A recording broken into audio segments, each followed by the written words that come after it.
he was also very much part of this gathering that he talked about at Schumacher College. And it's my great pleasure to be here at Mahatma Gandhi University. And I'm delighted to see such a beautiful campus. So many wonderful trees you have.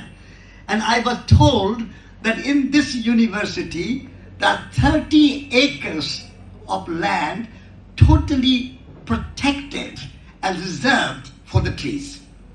That's a wonderful news. That's a real spirit of Mahatma Gandhi. Not only the name university, but also the practice of Mahatma Gandhi's principles. Now, we are meeting to discuss science and spirituality, because sages represent spirituality and scientists represent science. Now, the world is made of two things in relationship. But our modern world separates. So this conference is to unite the separated science and spirituality, scientists and sages, science and spirituality. Now, in a very simple way, science is concerned about quantity. Spirituality is concerned about quality. Quality needs quantity. Quantity needs quality. You cannot separate them. Science talks about quantity, means matter. And science talks about quality, which is spirit. So everything is made of matter and spirit together. Quality and quantity together. Scientists do analysis and sages do synthesis.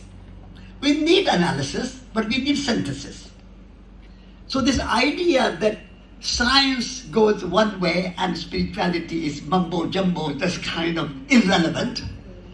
And scientists and sages or spiritual people think, oh, scientists are materialists and they don't understand the truth and the reality. I think they both need to come together, and we need to embrace scientific. My teacher Vinoba Bhave, you mentioned, he was very much of this view. He always talked about how science and spirituality can come together and work together. Now, in our body, we have two organs of two hands. You don't work with one hand, two hands. Two legs, we don't walk with one leg. Two eyes, 2 ears, 2 lips. Also, we have 2 brains. Left hemisphere of the brain and the right hemisphere of the brain. Majority of our education, most of the universities in the world only teach left hemisphere of the brain. The left hemisphere represents more rational, more analytical, more administrative, more bureaucratic, more managerial aspect of our reality. The right hemisphere of the brain represents more intuitive, imaginative, creative, poetic, artistic, that hemisphere. Now, in our education, we are only or mainly, most of the universities, Mahatma Gandhi University may be an exception, but most of the university, we try to educate our children, and not only universities, but also schools and colleges. We try to educate our young people to develop their left hemisphere of the brain. And that's a kind of scientific, analytical, rational, administrative management seeking a job. So most of the university, when you go to university, you are training to get a job. Students want, after my university, I have a degree, I want a job. That is mainly left hemisphere of the brain. So,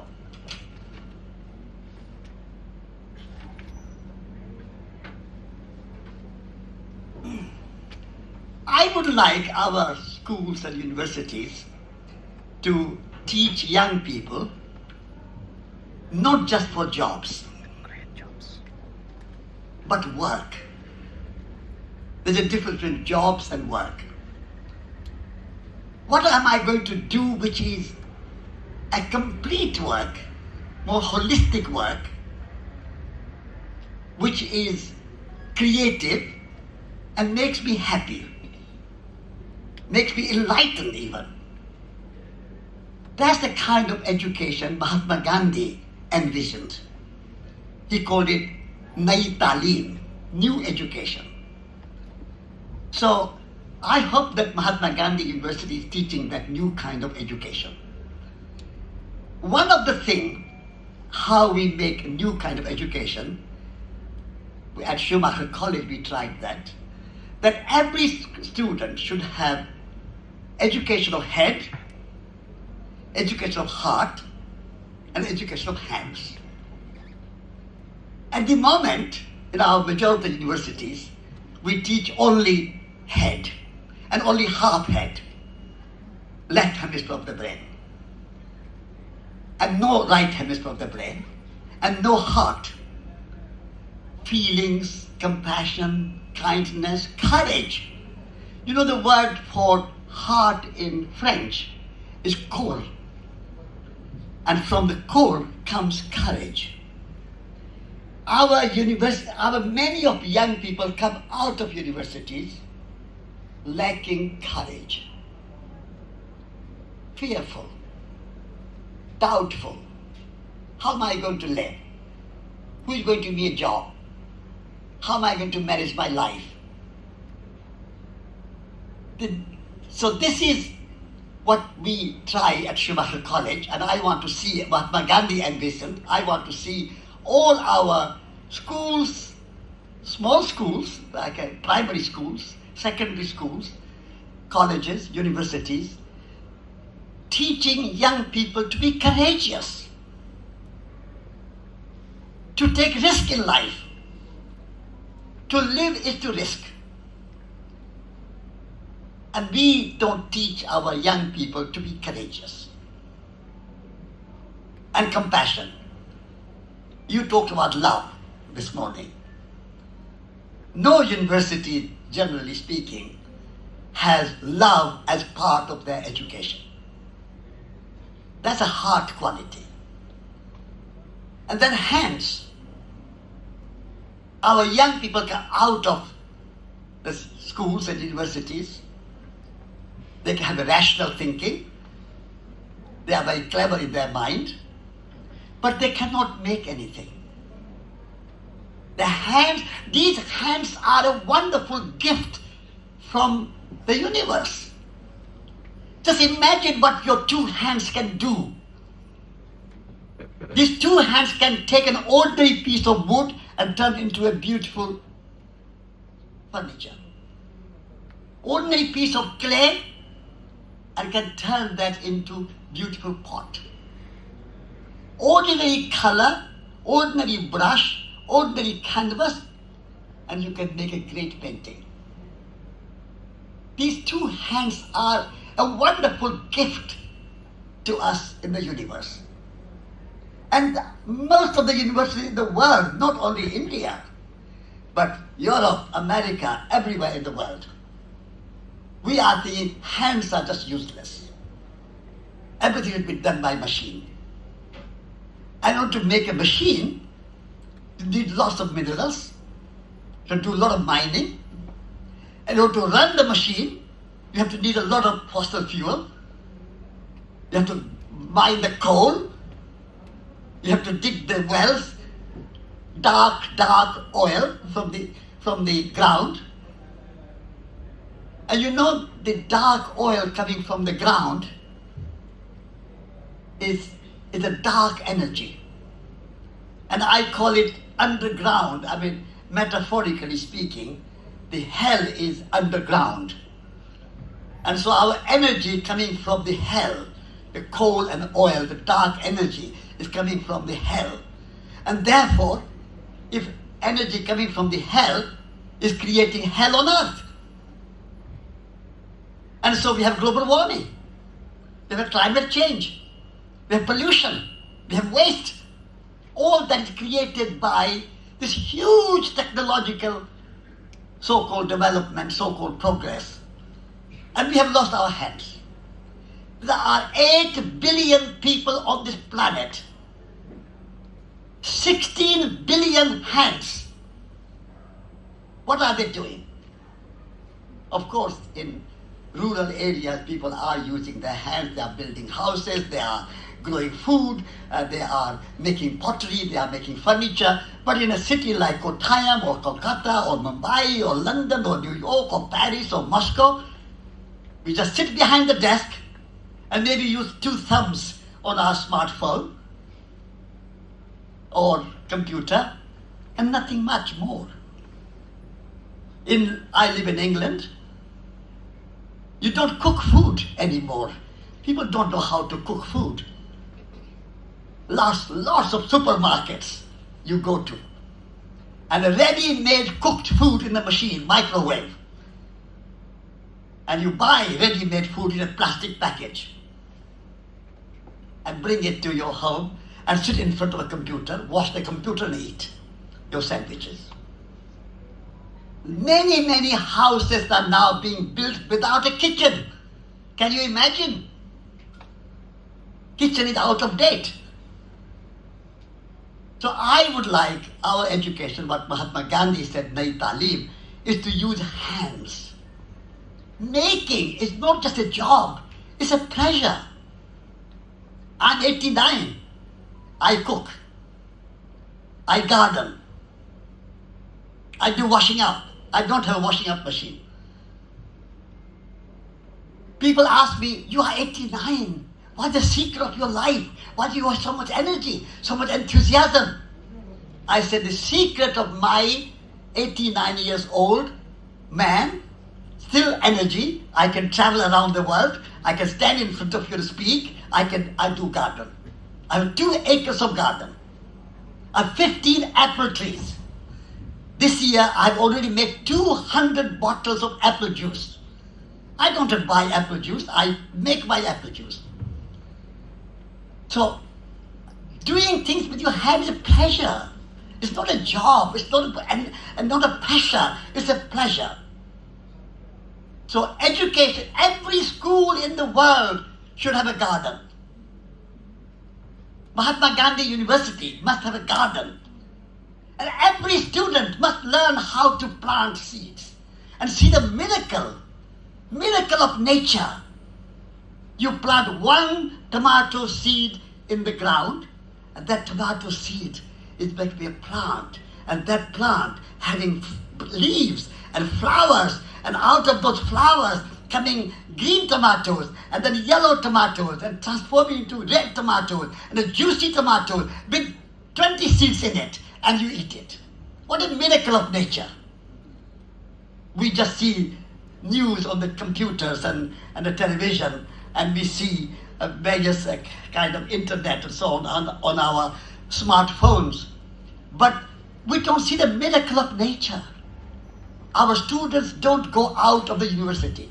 At Shima College we say, our classroom is outdoor. We go to the hills of Dartmoor and see nature, experience nature, be in nature. God is not behind the clouds somewhere. God is in nature. Isha Vashyamidam Sarvam. That's the Upanishad. Isha Vashyamidam Sarvam. Everything is sacred. Everything is divine. And that mystery, that magic, that miracle of nature, we have forgotten. So, science and spirituality coming together is to be in that relationship with nature. Be in that relationship with your own self, your own spirit, your own soul. That's a sages.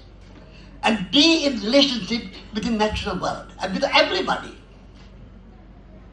I went from India with a friend from Kerala, E.P. Menon, and I walked without any money, without a single rupee or penny in my pocket. And I walked from New Delhi, from the grave of Mahatma Gandhi, to Moscow. I went to Moscow on foot. We have a friend here from Moscow. It took me 10 months to walk from Delhi to Moscow. Only 10 months. Not a very long time. And I went without any money. And that was sage and scientist in my heart. And I went to Pakistan. I said, you are Muslims? I love you. Then I went to Soviet Union at that time. I said, you are communist? I love you. Then I went to Germany and France and England and America. I said, you are capitalist? I love you. Then I went to Japan. I said, you are Buddhist? I love you. That's the sages. No, every human being is sacred. Whether you are a communist or capitalist or Hindu or Muslim or Christian or Buddhist or black or white or man or woman, we are all humans. The sages teach us that wisdom. And science helps us. I embrace science without losing wisdom, without losing the spirituality, without losing the values, without losing the love. I wrote a book called Radical Love. We need to be radical in love. And if you can love everyone, that's a radical love. And that's wonderful to have many religions, many philosophies, many languages, many nationalities, many ways of doing economics, many ways of doing politics. It's wonderful to have a diversity of life.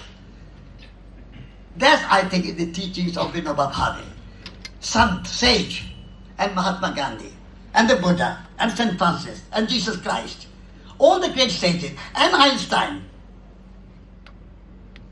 When Mahatma Gandhi was shot, Einstein said, paying his tribute, to say that it will be difficult to believe that a man like Mahatma Gandhi walked on this earth.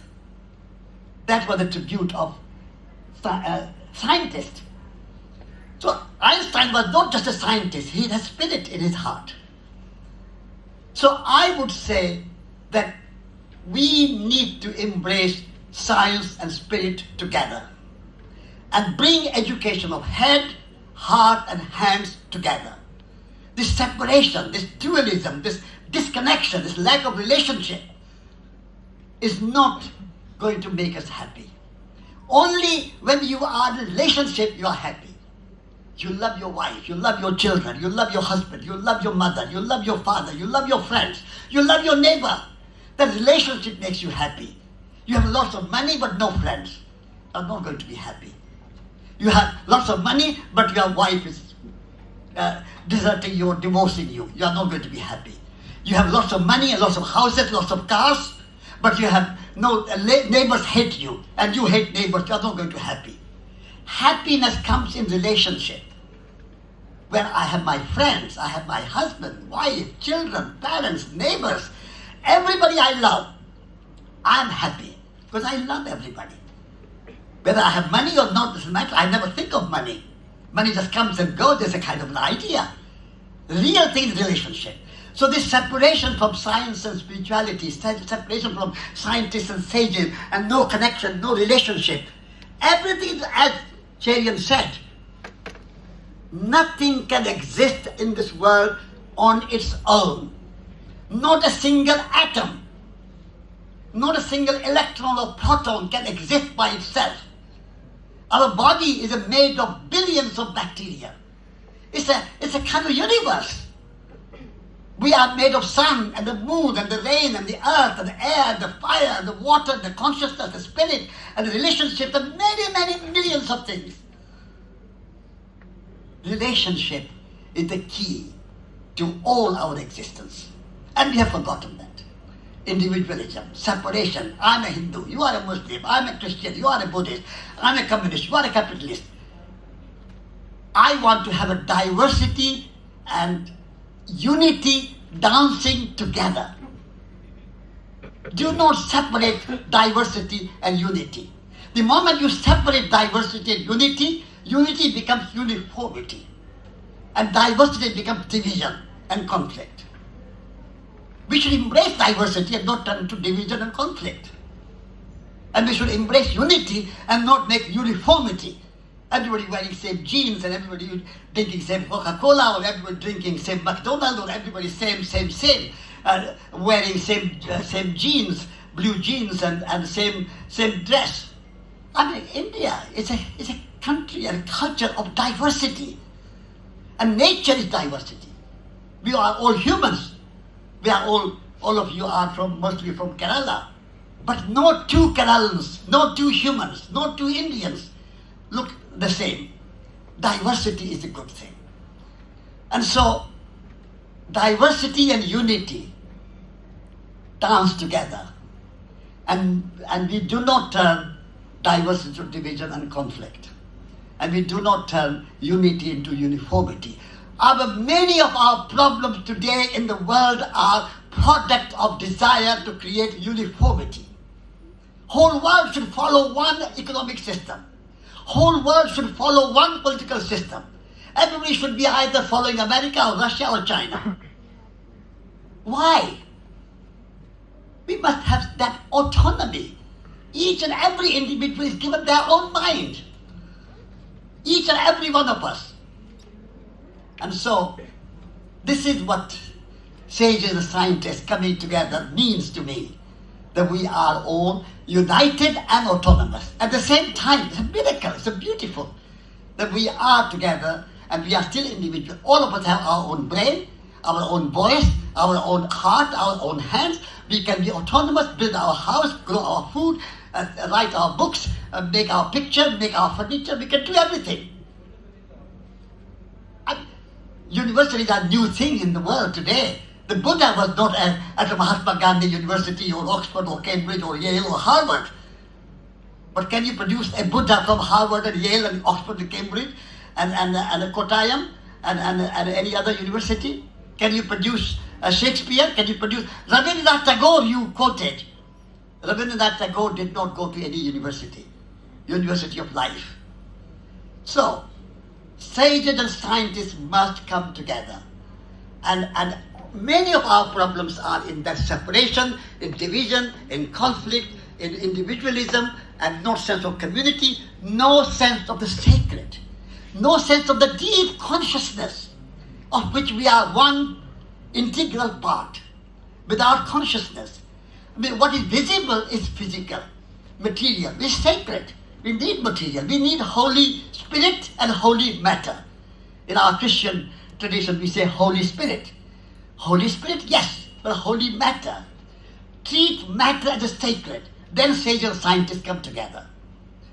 So, dear friends, I think it's wonderful to have this conference in Mahatma Gandhi University to bring sages and scientists together and see the relationship. We are all related. We are all connected. We are all interdependent. No one can exist by himself. Just imagine your food is grown by farmers. Your clothes are made by some people. Your furniture is made. You are dependent on the sun. You are dependent on water. You cannot live by yourself. You can only live in relationship. How many teachers are teaching our children? How many doctors and nurses are looking after health? How many people are involved in what we are and who we are? And we forget that. I, ego. We cultivate strong ego. Sages and scientists, if they come together, we shift from ego to eco. Eco is a very beautiful word from which economy, ecology, ecosystem comes. Eco means home. the Greek meaning of the word oikos is home. So we are at home, and home is a place of relationship. What is a home? Home is where you have parents, you have children, you have friends, you have guests, you have a husband, you have wife, you have uncles, you have aunts. That's a home. And we have a kinship with nature. This planet is our home. The entire planet is our home. That's a Greek philosophy. That's a Greek wisdom. And economy, very beautiful word. We have turned economy into a kind of budget and profitability and a kind of bottom line. But economy does not mean that. What we think of economy is a money-nomy. Money-nomy, management of money. Economy means management of whole ecosystem, planet whole. So my friends, let's have sages and scientists together in this conference, and let's build on that idea that whole world is interrelated, interconnected, interdependent. We are all friends and we love each other and make this world a beautiful place. And where do we start?